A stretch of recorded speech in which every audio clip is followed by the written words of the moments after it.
You're listening to A Chapter a Day, a daily podcast.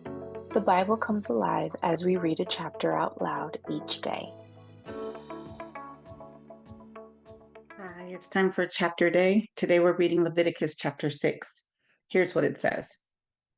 The Lord said to Moses, if anyone sins and is unfaithful to the Lord by deceiving a neighbor about something entrusted to them or left in their care, or about something stolen, or if they cheat their neighbor, or if they find lost property and lie about it, or if they swear falsely about any such sin that people may commit, when they sin in any of these ways and realize their guilt, they must return what they have stolen or taken by extortion, or what was entrusted to them, or the lost property they found, or whatever it was they swore falsely about.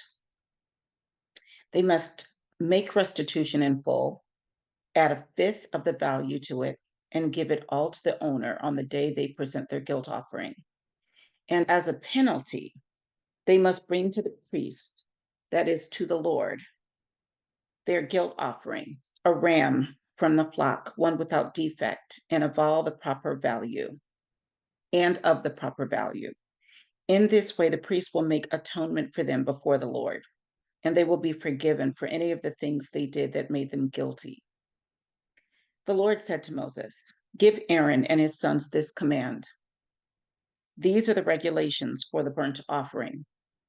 The burnt offering is to remain on the altar hearth throughout the night till morning, and the fire must be kept burning on the altar.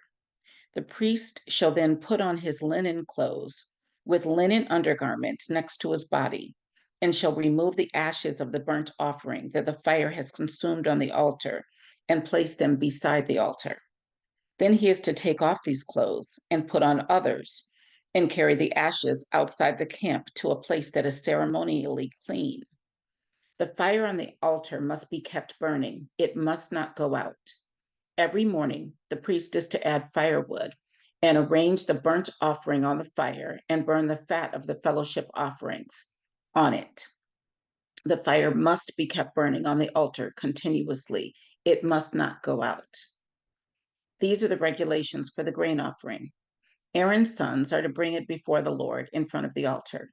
The priest is to take a handful of the finest flour and some olive oil, together with all the incense on the grain offering, and burn the memorial portion on the altar as an aroma pleasing to the Lord.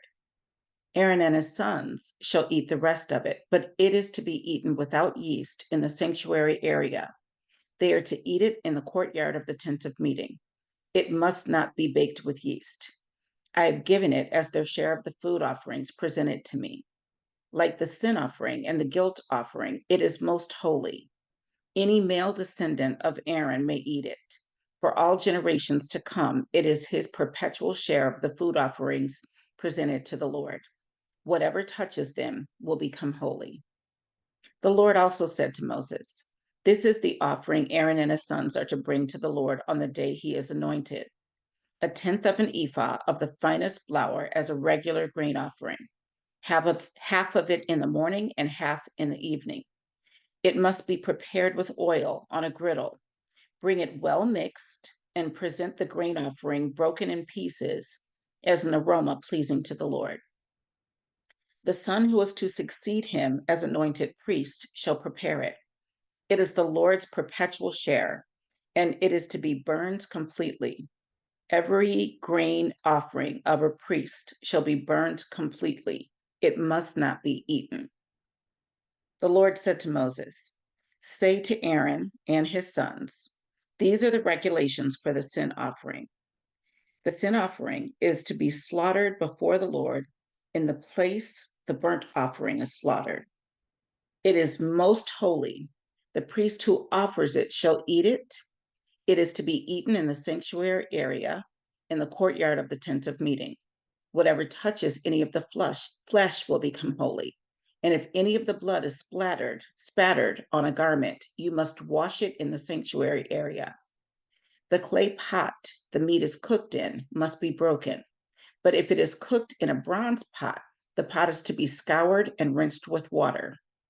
Any male in a priest's family may eat it. It is most holy.